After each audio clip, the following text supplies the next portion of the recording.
मिट्टी के साथ मेहनत करता। वहीं दूसरी ओर धीरज बहुत आलसी था। उसे काम करना बोझ लगता था, इसलिए वह अपना ज़्यादातर समय पेड़ की ठंडी छांव में सोने या गांव वालों के साथ फालतू गपशप करने में बिता देता था। विक्रम उसे बार बार समझाता कि मेहनत नहीं करोगे तो फल कैसे मिलेगा, पर धीरज हमेशा उसकी बात हंसकर टाल देता।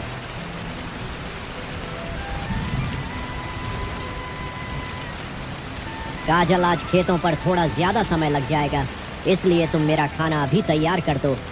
मैं उसे अपने साथ ही ले जाऊंगा और वहीं पेड़ की छांव में बैठकर खा लूंगा। जी, मैं अब भी खाना लाती हूँ, सब तैयार है।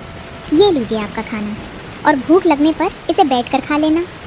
आज खाने में भिंडी की सब्जी रोटी है, जिसे खाकर आपकी सारी थकान मिट जाएगी। अच्छा ठीक है, अब मैं निकलता हूँ। तुम बच्चों को तैयार करके स्कूल छोड़ आना। आज मुझे लौटते हुए थोड़ी देर हो सकती है। आप फिक्र ना करें, मैं उन्हें स्कूल पहुँचा दूंगी। आप बस खेत पर अच्छे से सारा काम निपटा कर जल्दी घर लौट आना। अजी सुनिए, अब तो उठ जाइए, सूरज सर पर चढ़ चुका है। खेतों पर नहीं जाना क्या?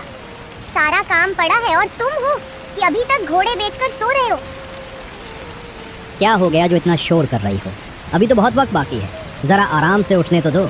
क्यों इतनी जल्दी मचा रखी है? बिना चिल्लाए तुम उठते कहाँ हो? क्या खेतों की सुध नहीं लेनी? सारा दिन निकल गया है और तुम्हारी नींद ही पूरी नहीं हो रही। जा रहा हूँ भाग्यवान, इतना शोर मत मचाओ, अभी तो वक्त है। खेत अपनी जगह पर ही मिलेंगे। अजी सुनिए, समय किसी का इंतजार नहीं करता, इसीलिए यह सुस्ती छोड़िए और खेतों की सुध लीजिए। अगर आप इसी तरह हाथ पर हाथ धरकर बैठे रहे तो फसल बर्बाद हो जाएगी और हमें आने वाले समय में बड़ी मुसीबत झेलनी पड़ेगी। ठीक है बाबा, ठीक है, मैं जा रहा हूँ, पर कम से कम मुझे आराम से खड़े होकर तैयार तो होने दो। आखिर इतनी जल्दी भी क्या मची है? मैं खाना परोस रही हूँ, आप जल्दी से हाथ मुंह धोकर आ जाइए। ना, नामुमकिन है। बेहतर होगा कि थोड़ी देर यहाँ बैठकर सुस्ता लो। जब धूप कम होगी तब काम करूंगा।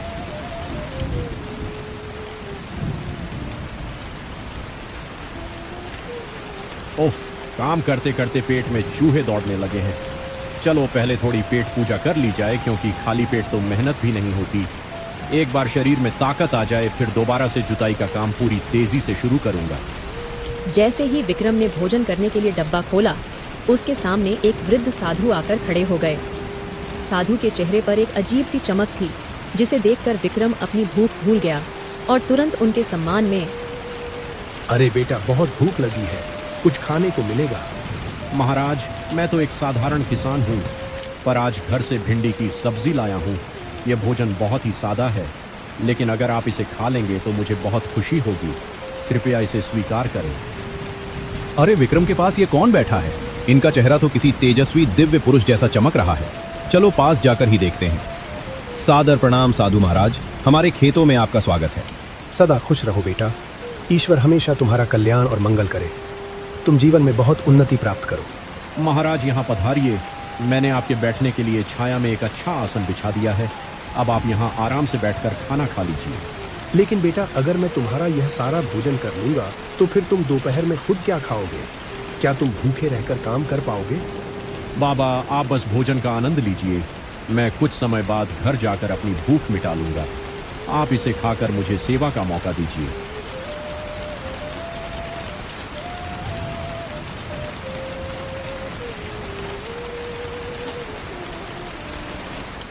महाराज, मेरी पत्नी के हाथ के बने ये स्वादिष्ट दाल चावल भी आप खा लीजिए।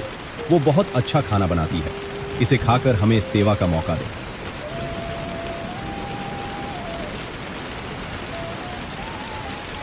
बच्चा, तुमने बड़े प्रेम से खिलाया है। मेरी भूख मिटाने के लिए तुम्हारा बहुत आभार और तुम्हें ढेर सारा आशीर्वाद। तुम जीवन में सदा सुखी और संपन्न रहो। धन्यवाद की कोई बात नहीं बाबा, यह तो हमारा बड़ा भाग्य है कि हमें आपकी सेवा करने का मौका मिला। बस अपना हाथ सिर पर रखिए ताकि फसल अच्छी हो और घर में बरकत बनी रहे। मेरा आशीर्वाद तुम्हारे साथ है। याद रखना कि मेहनत करने वाले किसान की कभी हार नहीं होती। तुम्हारी श्रद्धा देखकर मेरा मन भर आया है, इसीलिए आज मैं तुम्हें अपनी तरफ से कुछ खास देना चाहता हूँ। महाराज, यह छोटे बीज देखने में बहुत अलग लग रहे हैं। क्या यह किसी ऐसी अनोखी फसल के दाने हैं जिसे हमने आज तक कभी अपने खेतों में नहीं बोया? इन बीजों को साधारण मत समझना। यह अद्भुत शक्तियों वाले जादुई बीज है। बस श्रद्धा के साथ इन्हें अपने खेतों में लगा देना, फिर तुम्हारी हर दिली ख्वाहिश और इच्छा अपने आप पूरी होने लगेगी। महाराज, हम आपके इस कीमती उपहार के लिए दिल से आपके बहुत शुक्रगुजार हैं। मैं इन बीजों को बहुत संभाल कर रखूंगा और रोज समय पर पानी देकर इनकी अच्छे से सेवा करूंगा। साधु महाराज, एक बात समझ नहीं आई। अगर ये जादुई बीज हैं तो इन्हें उगाने के लिए इतनी ज्यादा भागदौड़ और मेहनत करने की क्या आवश्यकता है? क्या इनका चमत्कार बिना मेहनत के नहीं दिखता? जादू का असली फल केवल उन्हें मिलता है जो धैर्य और परिश्रम के साथ काम करते हैं। इन बीजों में अद्भुत शक्ति है, लेकिन इन्हें हर दिन तुम्हारी मेहनत की सींच चाहिए, तभी यह तुम्हारी झोली खुशियों से भर पाएंगे। महाराज, हम समझ गए कि मेहनत ही असली जादू है। हम इन कीमती बीजों की खूब सेवा करेंगे और रोज नियम से इन्हें पानी देकर एक सुंदर फसल तैयार करेंगे। ठीक है बेटा, अब मुझे आगे की यात्रा पर निकलना है, तो अब मैं यहाँ से विदा लेता हूँ। ईश्वर तुम पर अपनी कृपा बनाए रखे और तुम्हारी मेहनत सफल हो। महात्मा जी से जादुई बीज लेने के बाद विक्रम और धीरज खुशी खुशी अपने घर की ओर निकल पड़े। चलते चलते दोनों के मन में उन बीजों को लेकर ढेरों बातें चल रही थीं।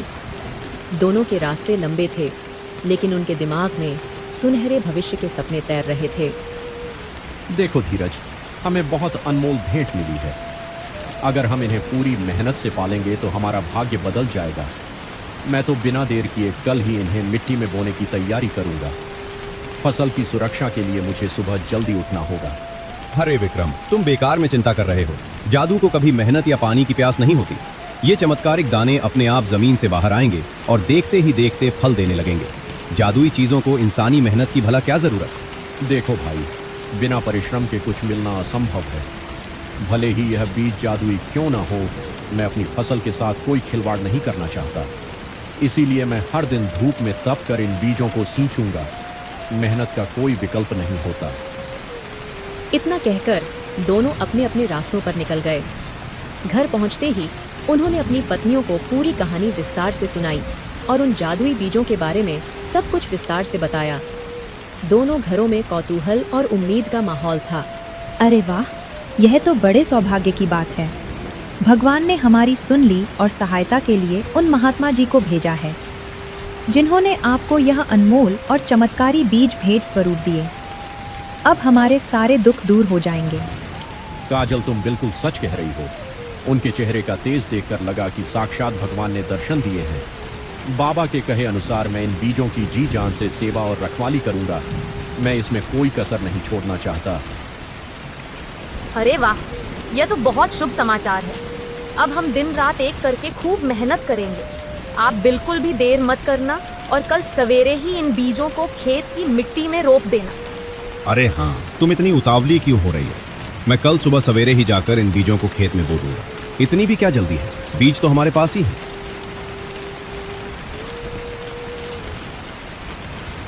काजल, मैं आज खेत में थोड़ा ज्यादा समय बिताऊं।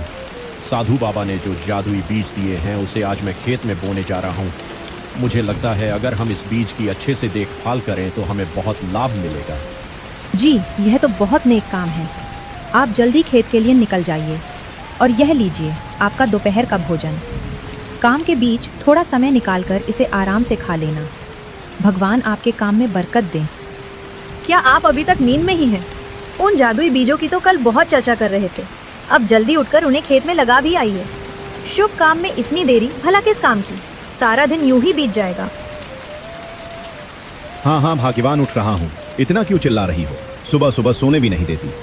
अरे जी, आप जिस तरह बेफिक्र होकर सो रहे थे, मुझे लगा कहीं आप उन जादुई बीजों का सपना ही तो नहीं देख रहे। असलियत में खेत पर जाने का कोई इरादा है भी या नहीं? मुझे सब अच्छी तरह याद है। नहीं, मैं कुछ नहीं भूला हूँ। मुझे सब अच्छी तरह याद है। तुम तब तक जल्दी से खाना लगा दो। मैं बस अभी तैयार होकर हाथ मुंह धोकर आता हूँ। दोनों अपने अपने खेतों में बीज बो देते हैं।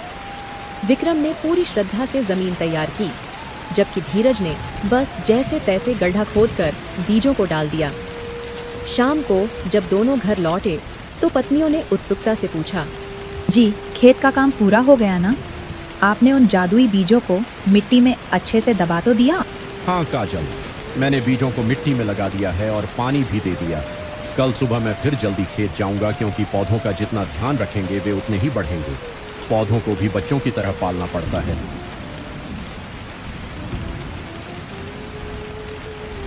तुमने आज खेत में बीज बोए, उसे सही से बो दिया ना? और खेतों की अच्छे से सिंचाई कर दी थी ना?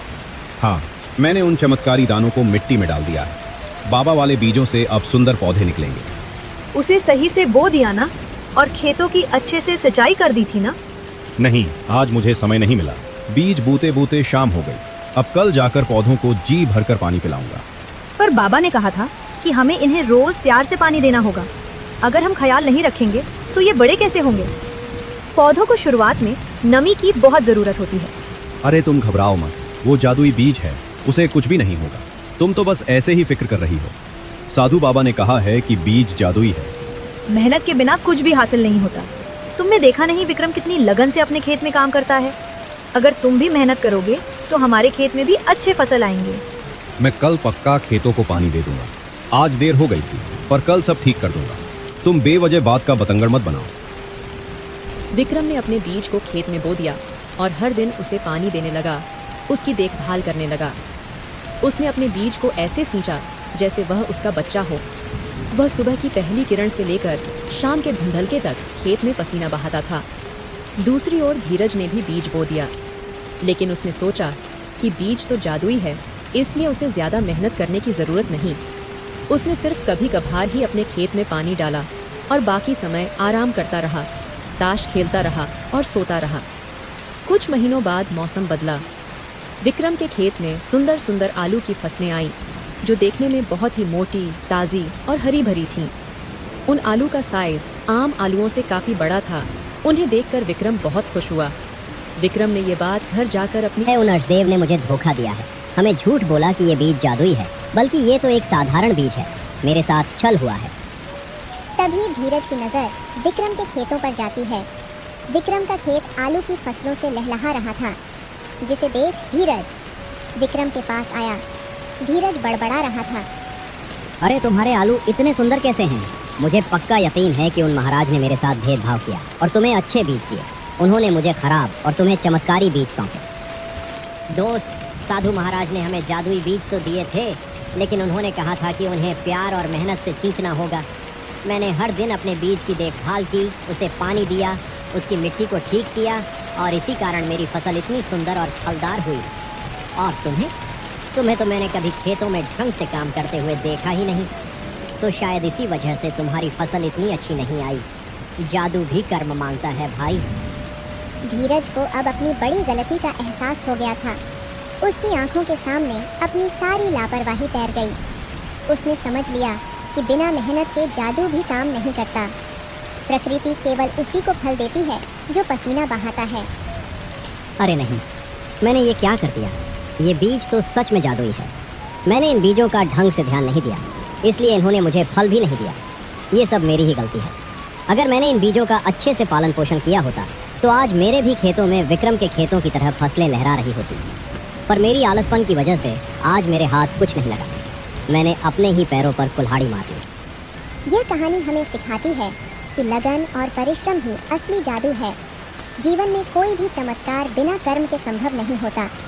जो इंसान अपने काम से जी चुराता है, उसे अंत में केवल पछतावा ही मिलता है। यह कहानी अगर आपको पसंद आई हो तो इसे लाइक ज़रूर करें। अपनों को जागरूक करने के लिए इस वीडियो को शेयर करें और ऐसी ही प्रेरणादायक कहानियों के लिए हमारे चैनल को सब्सक्राइब करें। धन्यवाद।